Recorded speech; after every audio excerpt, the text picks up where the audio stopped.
According to विश्व हिंदू पंचांगना के अनुसार Ramayan 7000 years हो गया।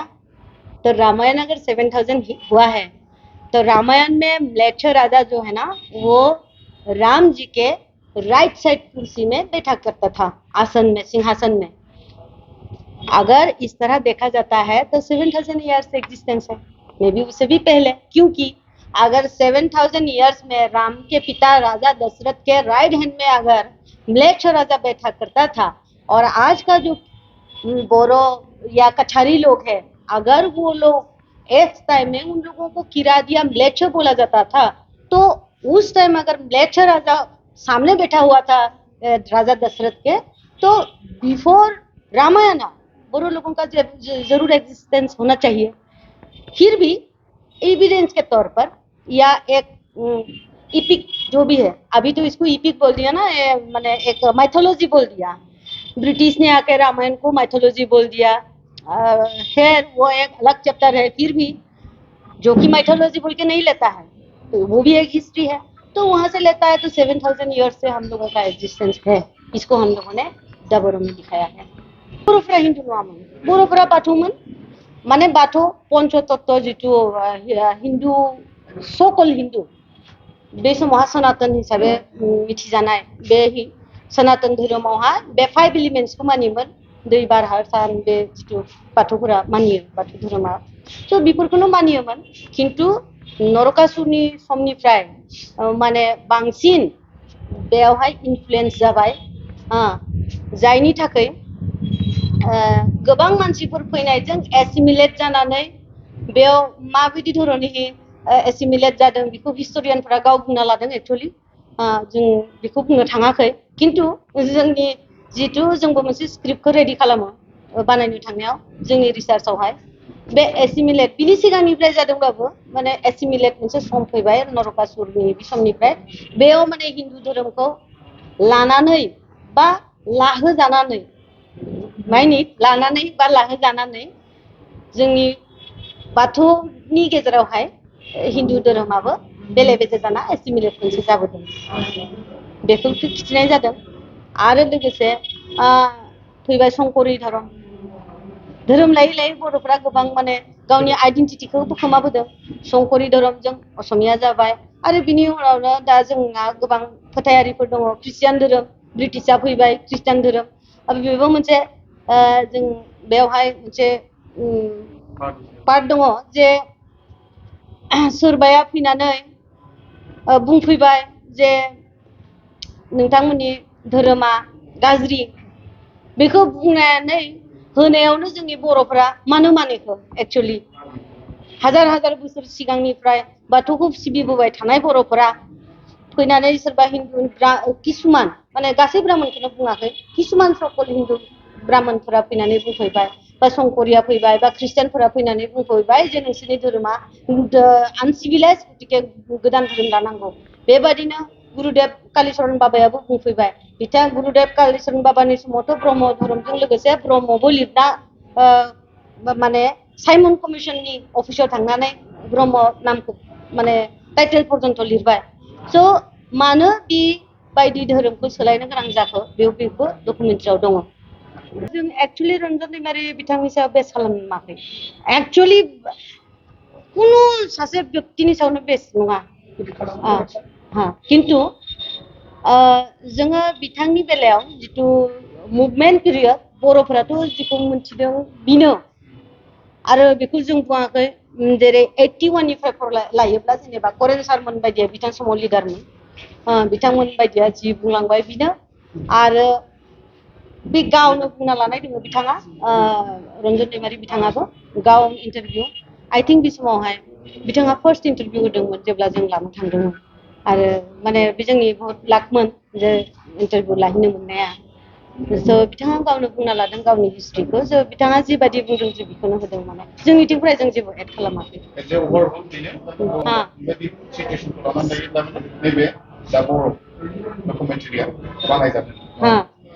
खिन्थु बेहाय गोबां समाव बर'आ बर'जोंनो नांलाय खमलाय जादों, बेखौ बर'फ्रा बयबो मिथिगौ।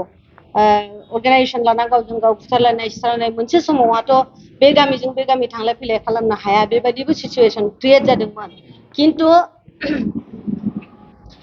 मेबी बहुत मानसिया मोनथिया पाब्लिकआ आरो बहुत लिडारफोरा मेबी मोनथिगौ बेखौ माबायदि गभर्नमेन्टनि दारा बेयो बानायजानानै बे परिबेसखौ क्रिएट खालामना होदोंमोन बेनि किसुमान तथ्यखौ जों होदों आरो बे तथ्यआ गोबां समाव माने बिनि आं दायो बुंजोबनो साना खिन्थु डक्टर नगेन शइकिया बिथाङा नन ट्राइबेल मानसि नन आसामिस मानसि बिथाङा बे समावहा मन्त्रिमोन आरो बिथाङा बे समावनि जिथु परिबेसनि जोंहा सृष्टि जादोंमोन बे माबायदि सोरनि दारै मा रोखोमनि जोंहा क्रिएट थिया नाथाय आङो जेसां हागौ आङो सेस्था खालामबाय गतिके दिनैनि बे समावहाय आं गावनि जोनोम सानजों लोब्बा लाखिनानै आं एक्चुअलि मोनसे टारगेट दंमोन आंहा जे आं जुदि दिनैनि दिनाव आङो दा बर'खौ रिलिज होनो हाया आंनि आखाइजों माबा मोनसे जाया आं मालाबाबो जिबनाव आंनि जोनोम सानखौ खुंला आं बुंलानो एक्चुअलि आङो ससियेल मिडियानिफ्राय आं जेरावनिफ्रायबो आङो आंनि बे 23 अक्ट'बरखौ आङो डिलिट खालामनानै 000 लिरना दोनगोन आंनि बे साननायमोन दे माने एक्चुअलि बे नङा जे आंनि बे बहुत प्रिसियास जाथों बे नङा खिन्थु आंनि लाइफआ बर' हारिनि थाखाय माबा मोनसे खामानियाव फैथों बे आंनि टारगेटमोन एन्ड आं टारगेटखौ फुलफिल खालामबाय बे आंनि थाखाय माने आं गाव सेटिसफाइ मोनबाय नाथाय जाबायदि गोसोजों जों दा बर'खौ सिनेमेटिक रुप होनो होननानै सानदोंमोन बे रुपखौ जोङो होस'नो हायासै बे अराय सम दुखु थाबाय खोथाया कारना बेनो जे जोंहा फाइनान्सियेल प्रब्लेम जिहेतु जोंबो मिडिल क्लास फेमिलि आंनि आइया जि सेलारि मोनोमोन गारि भारा थांलाय फैलाय जानाय लोंनाय जायनि थाखाय आइखौबो जों प्रडिउसार होनानै बुंनानै दोनदों एक्चुअलि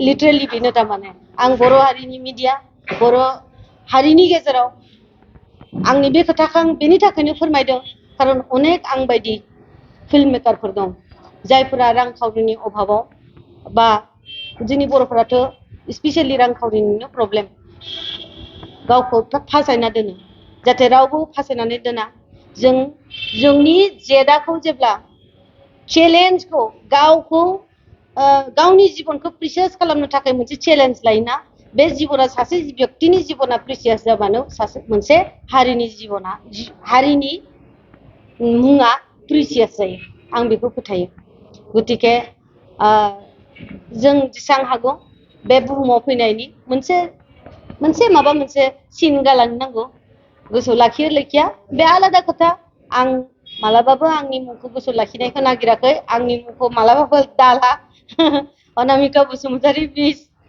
बे मुङा खुनु जारिमिनाव लिरजानोबो नाङा खुनु गिदिर मुं होननानै लाजानोबो नाङा नाथाय आंनि जिथु बानायनाय बे डकुमेन्टारि बियो जेन प्रिजार्भ जानानै थायो आंहा बेनो रिकुवेस्ट आं जारिमिन जानो नागिराखै मालाबाबो नाथाय आं बर' हारिखौ मोनसे आंनिथिंनिफ्राय मेसेज होनो नागिरो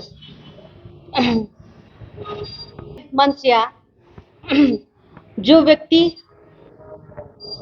इतिहास को नहीं जानते हैं वो इतिहास के पन्नों से ही मिट जाते हैं आं बेखौ फोथायो आरो मोनसे लाइन दङ आं माने डकुमेन्टारियाव बुंदों नोंथांमोना नुदों जे जोंनि जारिमिनखौ जोंनि आइडेन्टिटिखौ जोङो बासायनो थाखाय सानफ्रोमबो जों संग्राम खालामनांगौ आं रावखौबो सुथुर होननानै बुङा बर'नि सुथुरा उमुक हारि बर'नि सुथुरा उमुक बर'नि सुथुरा तुमुक आं बुङा बे बुहुमाव मानसिया मोनसे सार्भाइभेल जिथु स्ट्रागल बेनो स्ट्रागलनि अपोजिट जायानो जायो बेनो सुथुर आंनि थाखाय रांखावरि जिथु बे खस्थ' मोननाय बेनो आंनि सुथुरमोन जों बेनि गेजेरावबो माबायदि जों गावखौ बहुत गोजौ थाखोआव दोननो हागोन जाथि हिसाबै बा व्यक्ति हिसाबै बेखौनो जों साननानै दावगालांनांगौ आरो बेनो एक्चुअलि जोंनि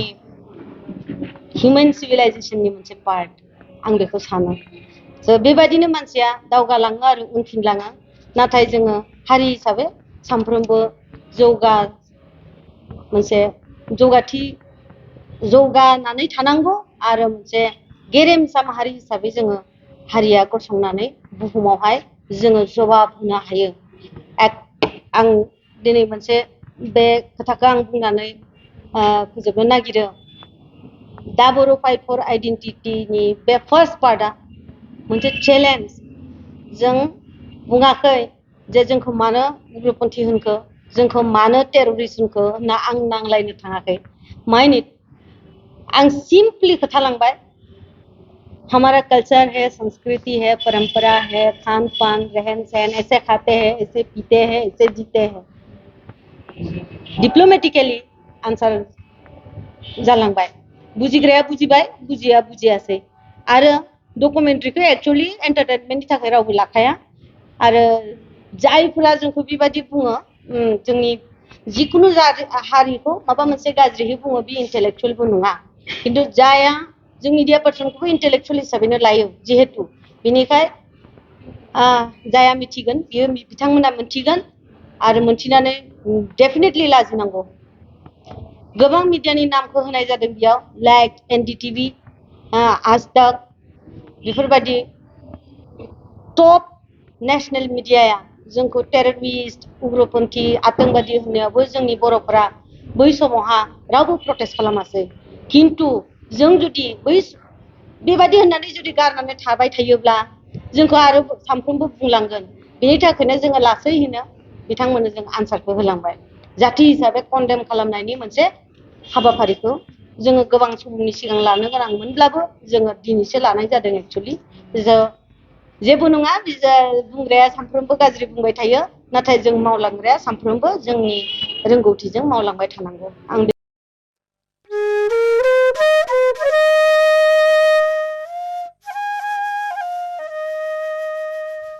रिउ रिउआ रिउ सिफुं दामनाय, फ्रिउआ फ्रिउ फ्रिउआ फ्रिउ खाम दामनाय, थिं थ' जथा दामनाय। हाय लोगोफोर, डिमापुर नोगोराव राजा दंमोन।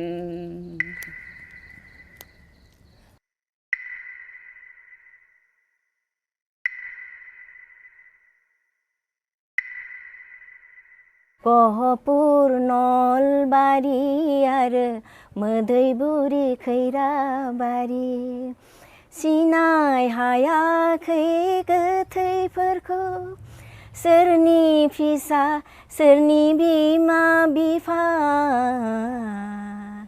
नै जोहोलाव नों थियारि जा।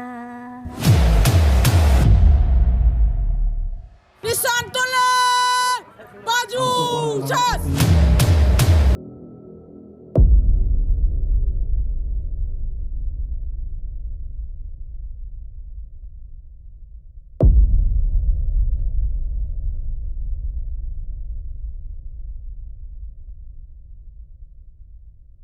बाजाज बाइक लाग्राफोरनिसिम मोनसे गोनांथार फोसावथाय। क'क्राझार सहरनि दावहारु अट' एजेन्सिया दासान्दि फेस्टिभ ल'न एन्ड एक्सचेन्ज अफार होगासिनो दं। एसेल' बिबांनि रां होग्रोनानै गाव गावनि लुबैनाय बाजाज बाइकखौ बायनो हागोन।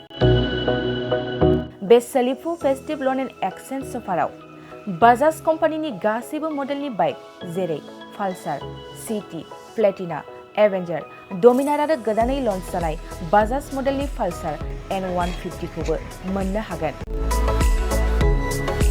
बे सोलिफु फेस्टिभ ल'न एन्ड एक्सचेन्ज अफाराव गोबांद्राय नङा आरसि इन्सुरेन्स लाफानानै 9,999 रां बेसेनावनो लवेस्ट डाउन पेमेन्ट होनानै बाइकखौ लानो हागोन। नोंथांमोना क'क्राझार सहरनि दावहारु अट' एजेन्सिजों लोगोसेनो कारिगाव फेस्टिभ आउटलेट, दतमा फेस्टिभ आउटलेट आरो बडगाव फेस्टिभ आउटलेट ब्रान्च श'रुमावबो होबाय थानाय फेस्टिभ ल'न एन्ड एक्सचेन्ज अफाराव फैनानैबो लानो हागोन।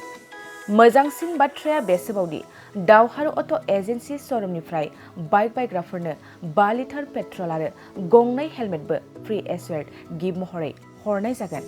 अब्ला दानो बुकिं खालाम 6003991187 नङाब्ला 8822 018193 जानबुं अनजिमायाव।